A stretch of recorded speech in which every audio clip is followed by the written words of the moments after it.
Hello and welcome my dear student. আশা করি তোমরা প্রত্যেকেই খুব ভালো আছো।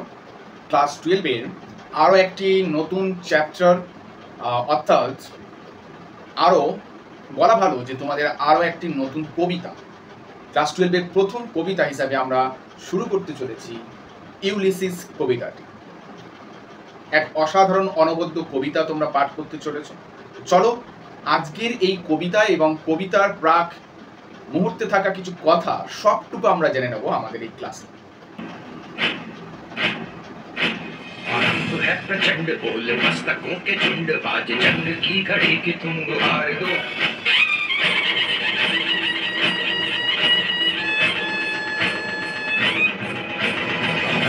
प्रचंड बोल मस्तकों के झुंड बाज जंग की घड़ी की तुम गुहार दो। मान मान शान या की जान का उदान आज एक धनुष के बाण पे उतार दो। आनंद है प्रचंड बोल मस्तकों के झुंड आज जंग की घड़ी की तुम गुहार दो। मान मान शान या की जान का उदान आज एक धनुष के बाण पे उतार दो। आनंद है प्रचंड। বেশ, এবার কথা হলো আমি কেন এই গানটাই প্লে করলাম।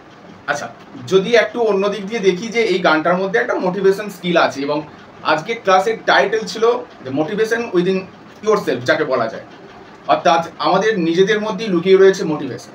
এবং আমাদের পাঠ্য কবিতা যেটা তোমরা আজকে পড়তে চলেছো, ইউলিসিস তার একটা আদর্শ নিদর্শন, যে আমাদের দেখাবে যে মোটিভেশন আলাদাভাবে বাইরে থেকে নেওয়ার কোনো প্রয়োজন নেই। মোটিভেশন আমাদের প্রত্যেকের নিজেদের মধ্যে রয়েছে, এবং আমরা প্রত্যেকেই কিন্তু একজন করে যোদ্ধা।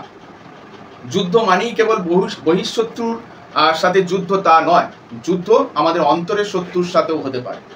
গোটা ইউলিসিস কবিতা আমাদের দেখাবে কিভাবে নিজের সাথে নিজেকে যুদ্ধ করে সামনের দিকে এগিয়ে যেতে হয়। যে old man and the sea যে বইটি রয়েছে, তার যে মেন ক্যারেক্টার যেটা বললাম, তো তাকে লোকে নিন্দা করে যে তুমি এত বুড়ো হয়ে গেলে আজ পর্যন্ত একটা মাছ ধরতে পারলে না। এবার এই আক্ষেপ থেকে সেও একদিন সমুদ্র যাত্রায় বের হয়, এবং অবশেষে যখন তার বয়স অনেকটা হয়ে গেছে, জীবনের প্রায় শেষের দিকে এসে যখন সমুদ্র যাত্রায় তিনি 85 নম্বর দিনে রয়েছেন, 85 নাম্বার ডেজ, তখন দেখা যাচ্ছে তার জালে একটা মাছ ধরা পড়ছে, বড় মার্লিন মাছ। এবং এই মার্লিন মাছটা তিনি টেনে তোলার চেষ্টা করছেন, কিন্তু এটা এতটাই বড় ছিল, টানা 3 দিন সংগ্রামের পরেও তিনি এটা তুলতে পারেননি। পরবর্তীতে শার্ক এরা এসে এই মার্লিন মাছটাকে খেয়ে ফেলে, এবং অবশেষে তিনি কাঁটাটা তুলে আনতে সমর্থ হয়েছিলেন। এই যে পুরো গল্পতে তোমরা কি দেখতে পেলে, দেখো এই যে ওল্ড ম্যান ছিল, যদি 85 দিনের আগেই জীবনে হাল ছেড়ে দিত, তাহলে কিন্তু ওই মার্লিনের কাঁটাটুকুও সে তুলে আনতে পারতো না। আমাদের প্রত্যেকের জীবনটাও তাই, আমরা প্রত্যেকেই ওই ওল্ড ম্যানটির মতো। জীবনে প্রতিনিয়ত ওঠা বসা, ওঠা পড়া সমস্ত কিছু রয়েছে, লড়াই আমাদের শেষ পর্যন্ত করে যেতেই হবে।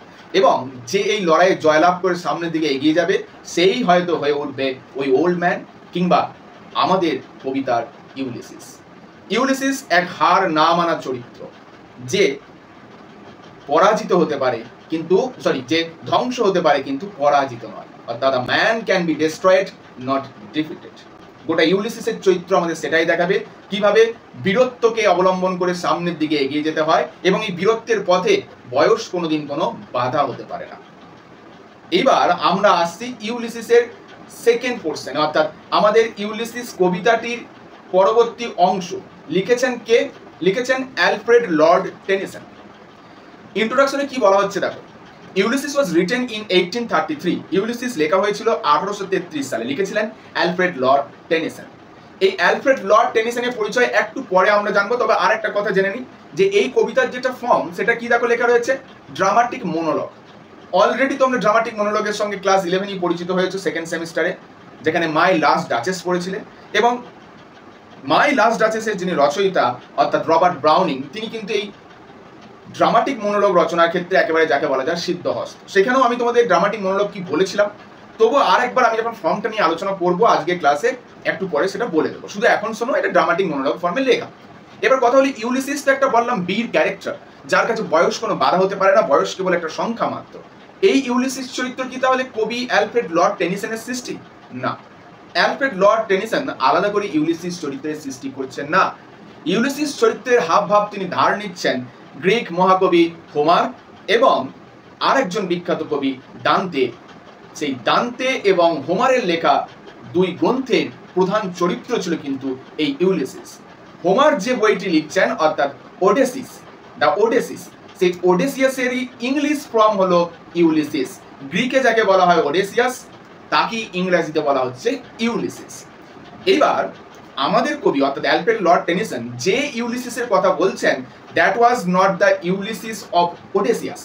ওডেসিয়াসের যে ইউলিসিসের কথা বলা হয়েছে বা যে ওডেসিয়াসের কথা বলা হয়েছে, তার চরিত্র আমাদের কবিতার ইউলিসিসের চরিত্রের মতো নয়। তার গল্পের সঙ্গে এই গল্পের কিছুটা তফাৎ আছে।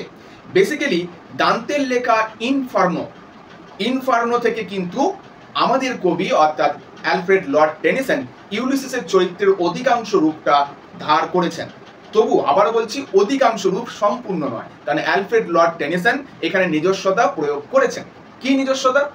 দান্তের যে ইনফার্নো, সেখানে ইউলিসিসকে দেখানো হয়েছিল একজন রেকলেস পাবলিক হিসাবে, বেপরোয়া, অর্থাৎ যার সংসার সম্বন্ধে কোনো ধ্যান ধারণা নাই, যার সংসার সম্বন্ধে কোনো মায়া মমতা কিচ্ছু নেই, সব কিছুকে ছেড়ে সে কেবল অজানার উদ্দেশ্যে বেরিয়ে পড়ে, যেটা একটা রেকলেস লাইফ। তার যে সন্তান রয়েছে, তার যে স্ত্রী রয়েছে, তাদের প্রতি তার কোনো দায়বদ্ধতা নাই। এটা দেখাচ্ছে দান্তে তার ইনফার্নোতে ইউলিসিসের ক্যারেক্টার হিসাবে। কিন্তু টেনিসন কি করছেন?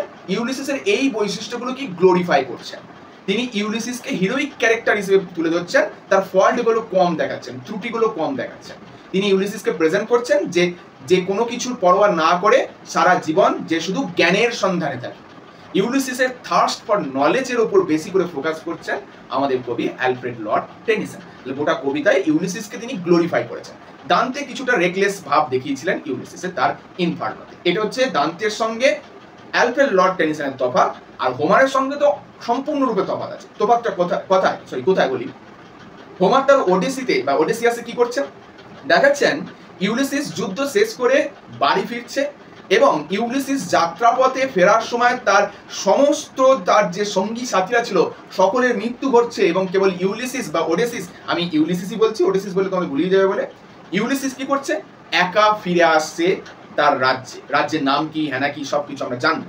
এটা কিন্তু দেখাচ্ছেন আমাদের হোমার তার ওডেসিতে। কিন্তু ইউলিসিস কবিতায় অ্যালফ্রেড লর্ড টেনিসন দেখাচ্ছেন যে না, ইউলিসিস একা ফেরেননি, তার সঙ্গী সাথীরাও তার সঙ্গে ফিরেছে। তার মানে ওডেসিয়াসের সঙ্গে আমাদের অ্যালফ্রেড লর্ড টেনিসনের লেখা কবিতার এই জায়গায় তফাৎ রয়েছে। তিনি ইন্সপায়ার হয়েছেন ওডেসি থেকে এবং ইনফার্নো থেকে, কিন্তু দুটোর কোনোটারই সম্পূর্ণ রূপ তিনি না নিয়ে কিছু নিজস্বতা প্রদান করে ইউলিসিস লিখছেন। এইটা গেল ইউলিসিসের ইন্ট্রোডাকশনের কথা ইউলিসিসের। এরপর আসছে আমরা একটু কবির সম্বন্ধে। দেখো পরের পেজে চলে এসো। অ্যালফ্রেড লর্ড টেনিসন কে ছিলেন? জাস্ট অল্প করে কয়েকটা জেনে নাও। জন্ম 6 আগস্ট 1809, মৃত্যু 6 অক্টোবর 1892। কোন যুগের কবি? ভিক্টোরিয়ান এরা, কুইন ভিক্টোরিয়ার আমলে। এবং মনে করে দেখো, তোমাদের যখন মাই লাস্ট ডাচেস পড়িয়েছিলাম, রবার্ট ব্রাউনিংও কিন্তু ভিক্টোরিয়ান এরার কবি ছিলেন, এই কথাটা আমি বলেছিলাম। অর্থাৎ ভিক্টোরিয়ান এজে যে ঘরানাটা বা যে ধরনটা কবিতা লেখার সব থেকে পপুলার হয়েছিল, দ্যাট ওয়াজ ড্রামাটিক মনোলগ। সেই কারণে রবার্ট ব্রাউনিংও কবিতায় তোমরা ড্রামাটিক মনোলগ দেখতে পেয়েছো। আবারও অ্যালফ্রেড লর্ড টেনিসনের ইউলিসিসের মধ্যেও কিন্তু তোমরা ড্রামাটিক মনোলগের ভাবটা দেখতে চলেছো।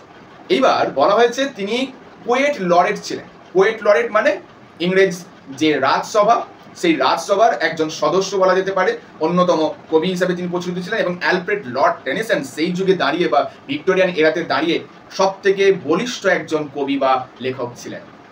তার লেখার ধরন এবং ঘরানা ছিল সম্পূর্ণরূপে আলাদা রকম।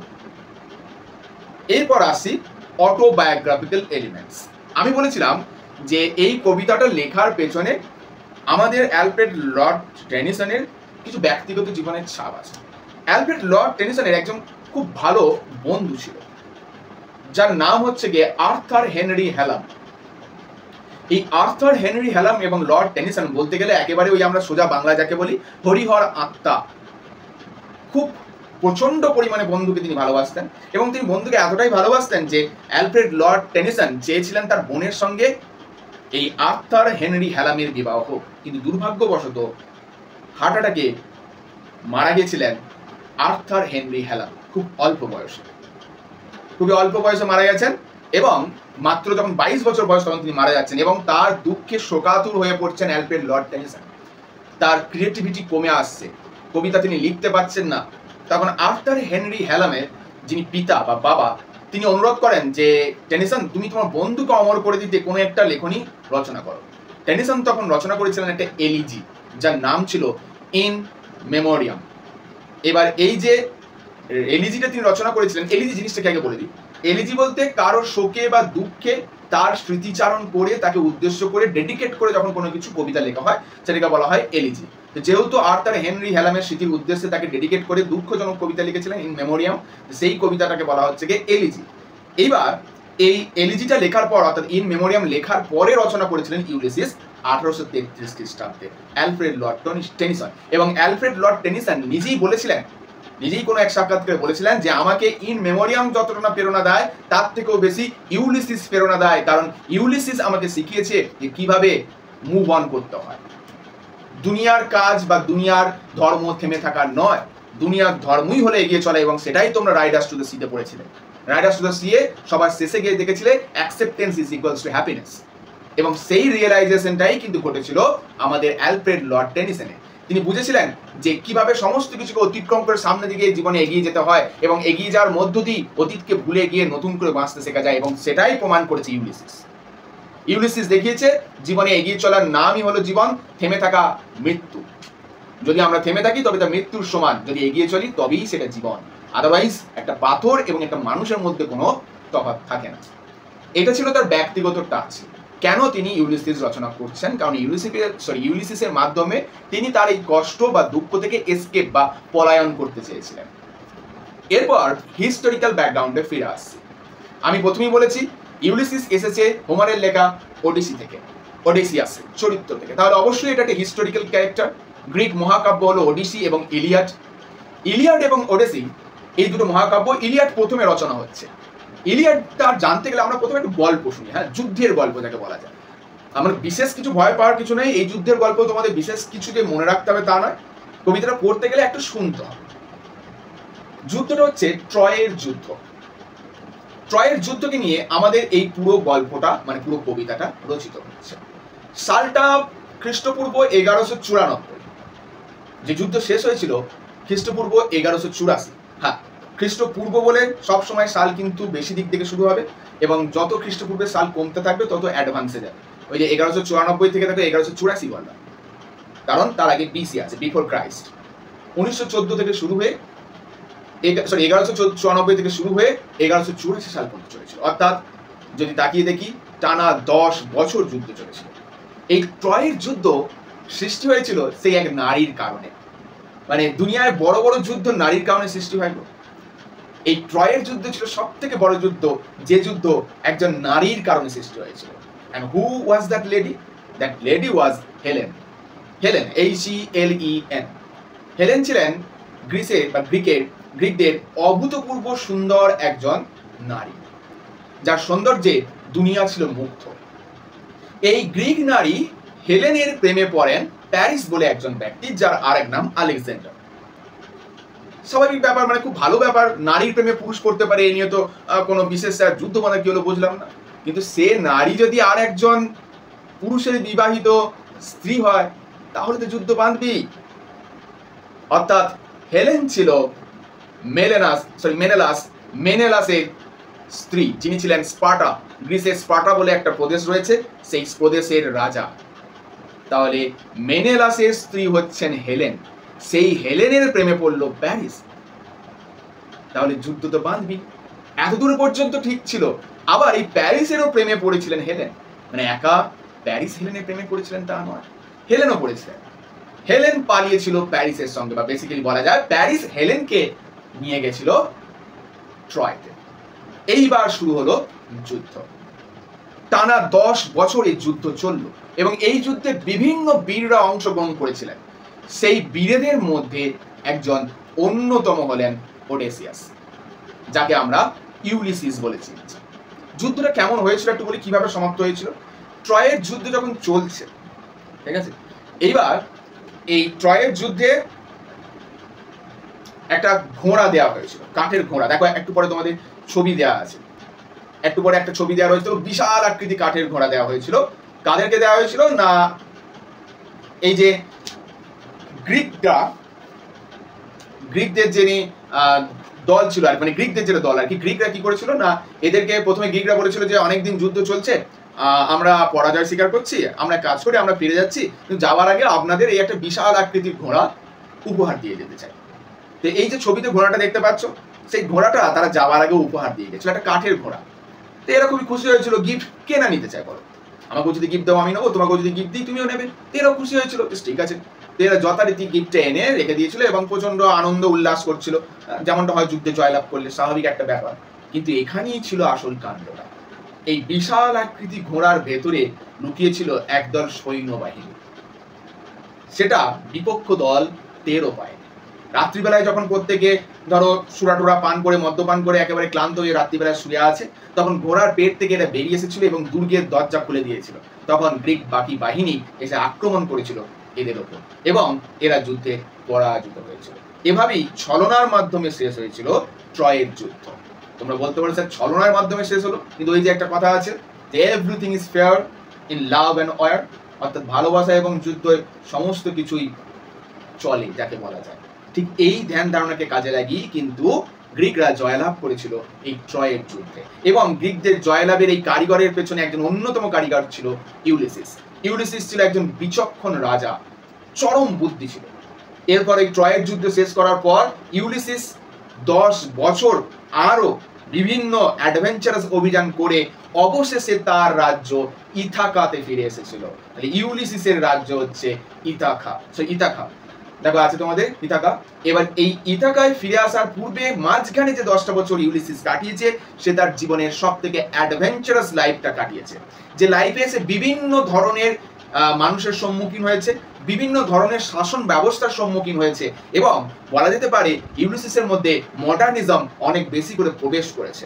ইউলিসিস বিভিন্ন প্রান্তে কিংডম দেখেছে, মানে রাজত্ব দেখেছে, সেই জায়গায় রাজত্বের কিভাবে শাসন চলেছে সমস্ত কিছু দেখেছে এবং তার যে রাজ্য ইথাকা, ইথাকার রাজ্যবাসীর থেকে ইউলিসিস এখন মডার্নিজমের দিক থেকে অনেকটাই এগিয়েছিল এবং যার প্রভাব কিন্তু তোমরা কবিতার লাইনে দেখতে পাবে। অর্থাৎ ইউলিসিসের উপর মডার্নিজম বা মডার্ন সোসাইটি কিভাবে প্রভাব ফেলেছিল তাই এই কবিতার মধ্যে তোমরা গিয়ে দেখতে পাবে।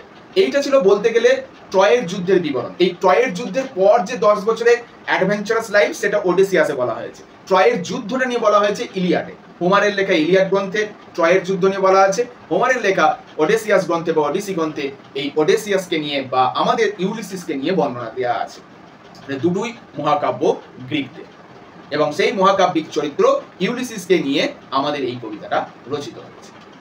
এইবার আসি আমরা বললাম স্ট্রাকচার অফ দ্য পোয়েম। পরবর্তী পয়েন্ট দেখো, structure of the poem.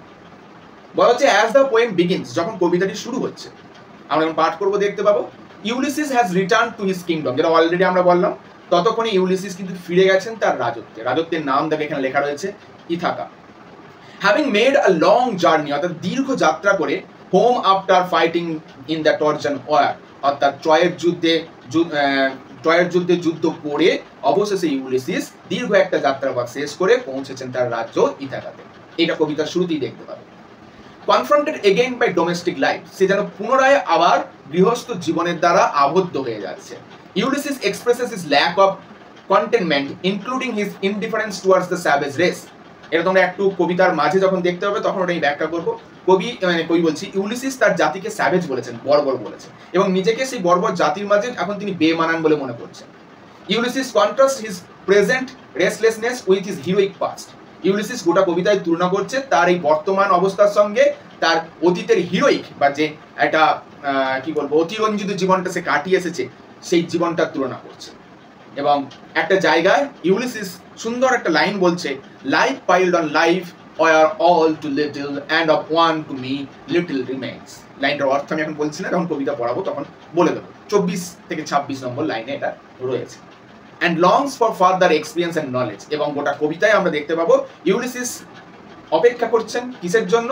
Further experience, আরো অভিজ্ঞতার জন্য, and knowledge, আরো জ্ঞান অর্জনের জন্য। গোটা কবিতা মেন থিম হলো thirst for experience and knowledge, জ্ঞানের জন্য খিদে, যেটা আমাদের মধ্যে সব থেকে কম। এই ইউলিসিস আমাদের শেখাবে যে কিভাবে থার্স্ট ফর নলেজ রাখতে হয়, জ্ঞানের জন্য খিদে রাখতে হয়। জ্ঞান এমন একটা বস্তু যেটা আজ জীবনকাল পর্যন্ত প্রত্যেকের মনে খিদে হয়েই থেকে যাবে, এই খিদে কোনোদিন মিটবে না, আর আমরা সেটাকে সব সময় মিটিয়ে দিতে চাই। সো ওকে, তাহলে স্ট্রাকচার অফ দ্য পোয়েমটা নিয়ে আমি আলোচনা করবো বলছি। বেশ, কি দেখতে পাচ্ছি, দ্য পোয়েমস 70 লাইন, অর্থাৎ গোটা কবিতার লাইন কটা আছে, 70টা লাইন আছে। ওকে, বেশ। আর অলরেডি আমি বলে দিয়েছিলাম কবিতাটা কম্পোজ করা হয়েছে 1833। আরেকবার কয়েকটি ইনফরমেশন বলে দিই, হ্যাঁ, যেটা আমি তখন বলিনি, সেটা হচ্ছে কবিতাটা পাবলিশ করা হয়েছে কিন্তু 1842-এ। কবিতার পোয়েমস বলে যে একটি গ্রন্থ রয়েছে, এখানে কবিতা সংকলন, সেই কবিতা সংকলনে 1842 সালে কবিতাটা পাবলিশ করছেন, লিখেছেন 1833-এ। টোটাল লাইন বললাম 70টা। পুরো কবিতাটায় 3টে স্ট্যান্জা তোমরা দেখতে পাবে। 1 নম্বর লাইন থেকে 72 নম্বর লাইন পর্যন্ত, সরি 72 বলছি, 72 বেরিয়ে যাচ্ছে। 1 নম্বর লাইন থেকে 32 নম্বর লাইন পর্যন্ত একটা স্ট্যান্জা, 33 থেকে 43 পর্যন্ত একটা স্ট্যান্জা, 44 থেকে 70 পর্যন্ত একটা স্ট্যান্জা। টোটাল 3টে স্ট্যান্জা। এবং কবিতাটার মধ্যে কোনো ছন্দমিল নাই, তাই কবিতাটা একটা ব্লাঙ্ক ভার্স। ওকে, এটা এর মধ্যে কোনো অন্তমিল তোমরা দেখতে পাবে না, যেমনটা আমাদের ওই মাই লাস্ট ডাচেস ছিল, ওখানেও ওটা ছিল ব্লাঙ্ক ভার্স। এবার পুরো কবিতার যে টাইপ, সেটা কি ধরনের টাইপ বলেছি, ড্রামাটিক মনোলগ। আচ্ছা, ড্রামাটিক মনোলগ টার্মটা ব্যাখ্যা করবো, তবে এর সঙ্গে আরো দুটো টার্ম আমি তোমাদের একটু বলতে চাই। ড্রামাটিক মনোলগ বললে আরো দুটো টার্ম আছে, that is one soliloquy and another one is aside. Dramatic monologue, soliloquy এবং অ্যাসাইড, 3টে জিনিসকে একটু আগে জেনে নাও, এদের মধ্যে ডিফারেন্সটা কি বুঝে নাও। দেখো, সলিলকি জিনিসটা আমি প্রথমে বলি। সলিলকিতে কি বলা হয় না, যেখানে স্পিকার কথা বলে নিজের সঙ্গে, where speaker speaks with himself or herself. It may occurs as an outcome of realization. অর্থাৎ সলিলকি ঘটতে পারে অনুভূতির কারণে। মনে করে দেখো ম্যাকবেথের সেই বিখ্যাত সলিলকি আউট আউট ব্রিক ক্যান্ডেল, এবং ম্যাকবেথ কখন এই সলিলকিটা করছে, যখন জীবন সম্বন্ধে তার প্রকৃত উপলব্ধিটা হচ্ছে, জীবন আসলে কিছুই না, জীবন আসলে কেবল একটা ছায়া মাত্র, যেটা ক্রমাগত আমাদের এই কায়া বা শরীরটাকে অনুসরণ করে চলেছে, এবং একটা সময়ের পর তার কোনো অর্থ থাকবে না। এটা ম্যাকবেথের যখন রিয়েলাইজেশন হচ্ছে, তখন সে নিজেই নিজের মনে মনে এই কথাটা বলছে, আমরা সেই কথাটা শুনতে পাচ্ছি। This is called soliloquy. Soliloquy যেখানে বক্তা নিজের সঙ্গেই কথা বলে, এবং বেশিরভাগ ক্ষেত্রে সলিলকি রিয়েলাইজেশনের কারণে ঘটে। এবার দ্বিতীয় আরেকটা টার্ম বললাম অ্যাসাইড। অ্যাসাইড জিনিসটা কি, অ্যাসাইড মানে কাইন্ড অফ বলতে পারে একটু পাশে গিয়ে বলা। পাশে গিয়ে বলা বলতে যেখানে দেখা যায় যে বক্তা কথা বলছেন স্টেজের এক পাশে গিয়ে, এবং যে কথাটা তুমি বা আমি শুনতে পাচ্ছি, বা স্টেজে যারা উপস্থিত আছে তারা শুনতে পাবে। নর্মালি এগুলো দেখবে বিভিন্ন সিরিয়ালেও হয়ে থাকে, বিভিন্ন নাটকের মঞ্চেতে হয়ে থাকে, কিংবা কোনো সিনেমা, এই ধরনের জায়গাগুলোতে সব থেকে বেশি প্রয়োগ করা হয়। বেসিক্যালি অ্যাসাইডের প্রয়োগ ড্রামাতে সব থেকে বেশি হয়, যেখানে বক্তা নিজের সামনে থাকা ব্যক্তির সামনে কথা বললেও সেই ব্যক্তির কথাটা শুনতে পায় না, বাদ বাকি যারা অডিয়েন্স আছে তারা শুনতে পায়, এবং বক্তা একটু পাশে গিয়ে কথা বলে, জোরে জোরেই বলে, পাশে বলে। This is called aside. এবার তৃতীয় টার্ম যেটা তোমাদের লাগবে, দ্যাট ইজ ড্রামাটিক মনোলগ। দুটো শব্দ আছে, ড্রামাটিক অর্থাৎ নাটকীয় বা নাটকীয় যাকে বলছি, আর মনোলগ। এবার হচ্ছে মনো মানে কি বলতো, একা একা বলা, এবং আরেকটা শব্দ হচ্ছে লোগোস। লোগোস হচ্ছে একটা গ্রিক ওয়ার্ড। লোগোসের অর্থ কি, ডিসকোর্স, মানে আলোচনা করা, কথোপকথন করা। মনো মানে একা একা, তার মানে ড্রামাটিক মনোলগ, ড্রামাটিক শব্দের বাদ দাও, মনোলগ শব্দের অর্থ কি হলো, নিজের সঙ্গে নিজে কথা বলা, নিজের সঙ্গে নিজে নয়, মানে নিজে নিজে কথা বলা। তুমি কথা বলে যাচ্ছ, এই যেমন এখন এই ক্লাসের মধ্যে আমি যদি বলি, এখানে আমি একা বকে যাচ্ছি, আমি ধরে নিচ্ছি যে আমার সামনে অডিয়েন্স আছে, ঠিক আছে? অর্থাৎ আমি এখন যে কথাগুলো বলছি এগুলো কিন্তু কাইন্ড অফ মনোলগই বলতে পারো। আমি ধরে নিচ্ছি আমার সামনে অডিয়েন্স বসে রয়েছে, তাই সেই হিসাবে আমি কথা বলে যাচ্ছি, অর্থাৎ আমি কিন্তু কাউকে না কাউকে উদ্দেশ্য করে কথাটা বলছি। এবার আমার সেই অডিয়েন্স সিঙ্গুলার নাম্বার হতে পারে, আবার প্লুরাল নাম্বার হতে পারে। যেমন তোমরা তোমাদের মাই লাস্ট ডাচেসে দেখেছিলে অডিয়েন্স ছিল একজন, অর্থাৎ যে দূত এসেছিল সেই দূতকে উদ্দেশ্য করে আমাদের ডিউক কথাগুলো বলছিলেন। কিন্তু ইউলিসিসের ক্ষেত্রে দেখতে পাবে অডিয়েন্স বিভিন্ন সময় বিভিন্ন হয়ে যাচ্ছে। অডিয়েন্স কখনো কখনো আমরা অর্থাৎ রিডাররা হব, আবার কখনো কখনো অডিয়েন্স হয়ে উঠবে গৃহস্থলী ব্যক্তিবর্গরা অর্থাৎ ইউলিসিসের পরিবারের লোকজন, আবার কখনো কখনো অডিয়েন্স হয়ে উঠবে ইউলিসিসের ফেলো মেরিনার অর্থাৎ সঙ্গী নাবিক যারা আছে তার। তাহলে এই গোটা কবিতায় অডিয়েন্স চেঞ্জ হতে হতে যাবে, কিন্তু গোটা কবিতায় বক্তব্য রাখবে একাই ইউলিসিস, যে কারণে এটাকে মনোলগ বলা হচ্ছে, যেখানে বক্তা একজনই হয়। শ্রোতা can be singular or plural, যা খুশি হতে পারে, বাট স্পিকার অলওয়েজ সিঙ্গুলার। এবার ড্রামাটিক কেন বলা হচ্ছে, কারণ যে কথাগুলো সে উপস্থাপন করবে সেগুলো নাটকীয়ভাবে উপস্থাপন করবে। এবং ড্রামাটিক মনোলগের একটা গুরুত্বপূর্ণ বৈশিষ্ট্য কি হলো বলতো, ড্রামাটিক মনোলগের মাধ্যমে যে চরিত্র বা যে কথাটা বলছে তার চারিত্রিক বৈশিষ্ট্য বা ক্যারেক্টারিস্টিক গুলো ফুটে ওঠে। যেহেতু তোমরা অলরেডি মাই লাস্ট ডাচেস পড়েছো, ওইটার উদাহরণ দিলে ভালো বুঝতে পারবে। কি দেখেছিলাম যে ডিউক যে কথাগুলো বলছিল, আমরা কিন্তু ডিউকের চরিত্র বৈশিষ্ট্য তার বলা কথা থেকেই নির্ণয় করতে পারছিলাম যে সে প্রচন্ড একজন ফোর্সফুল পার্সন, তার পাওয়ার অনেক রয়েছে, হি ক্যান কন্ট্রোল এনিথিং। সে যে কোনো জিনিসকে কন্ট্রোল করতে পারে, তাই সে আমাদের যে রানী তার হাসিটাকে কন্ট্রোল করে দিয়েছিল, তার মানে তাকে হত্যা করেছিল হয়তোবা। তাহলে আমরা কিন্তু ডিউকের চরিত্রগুলো দেখতে পাচ্ছিলাম। তাহলে ড্রামাটিক মনোলগ বেসিক্যালি যে ক্যারেক্টার বক্তব্য রাখছে তার চারিত্রিক বৈশিষ্ট্যগুলো ফুটে ওঠে, যেটা সলিলোকি কিংবা অ্যাসাইডে হয় না। ম্যাকবেথের বলা ওই আউট ব্রিড ক্যান্ডেল থেকে আমরা সমস্ত মানুষের বৈশিষ্ট্য ধরতে পারি, ম্যাকবেথের বৈশিষ্ট্য আলাদা করে করতে পারি না। ওর মধ্যে কোথাও ম্যাকবেথ যে অ্যাম্বিশাস ছিল সেই চরিত্র আমরা খুঁজে পাবো না। তাহলে এটাই হচ্ছে difference between the soliloquy and the dramatic monologue and also the aside. Dramatic monologue যে কোনো গল্পকে আরো বেশি রোমাঞ্চিত করে, সে গল্প হোক, কবিতা হোক বা যাই হোক না কেন, কারণ এর মাধ্যমে যে ব্যক্তি বা যে বক্তা তার চরিত্রের দিকগুলো ফুটে ওঠে। ঠিক আছে, নর্মালি ড্রামাটিক মনোলগ কিন্তু বেশি ইউজ হয় কবিতায়, এটা হচ্ছে গিয়ে মেন ব্যাপার। এরপর চলে আসছি এই যে ফর্ম কটা সব বলা হলো ব্ল্যাঙ্ক ভার্সে লেখা, এবং it's a dramatic soliloquy dramatic monologue. আর লেখা হচ্ছে গিয়ে 1833 সালে, পাবলিশ 1842 সালে, 70 লাইনের কবিতা, 3টে stanza, line number 1 to 32, line number 33 to 43, তারপর লাইন নাম্বার 44 থেকে 70 অবধি। ঠিক আছে, ব্যাস। এর মোটামুটি আর তেমন কিছু ফর্মের বলার আমাদের নেই। এরপর ডাইরেক্ট কবিতা চলে আসছে।